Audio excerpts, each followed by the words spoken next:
fella that took delivery of a brand new bi-turbo in the rain in 5 minutes, did 360s and drove it into a, thank God, empty because it was raining out, car wash, and they had to unwedge it. A guy actually reached down into his pants during the deal and pulls out a gun and says, "What do you give me for this?" And everyone dove on the floor, and he really meant it. He was really seeing if we give him a trade value on the gun. Oh my. I was captive in the bank during a bank robbery, and the husband went to the bathroom, and the wife was sitting with the sales manager, and he never came back. And they were just at the point where they needed the signatures to sell the car. The sales manager said, "Let me check on your husband. Let me make sure he's okay."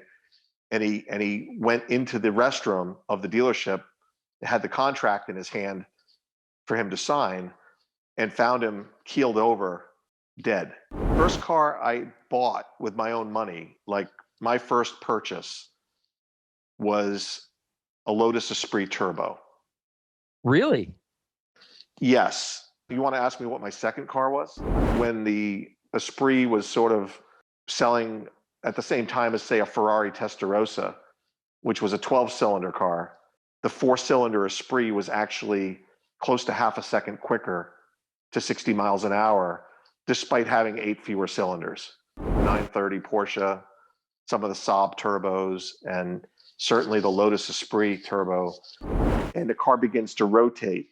And if you know anything about mid-engine cars, they kind of spin on their own axis, right? Because the weight's in the middle.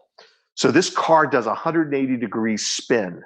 For the sake of argument, let's say we were above 150. The table next to me had the president of Ferrari sitting next to Giorgio Giugiaro, the designer, and Pininfarina, who are two of the greatest Italian designers. They've designed most of the Maseratis and Ferraris that have ever been created. You're on ice, you're on a frozen lake, 20 minutes from the Russian border. The fastest vehicle I've ever driven is not the vehicle I've driven the fastest.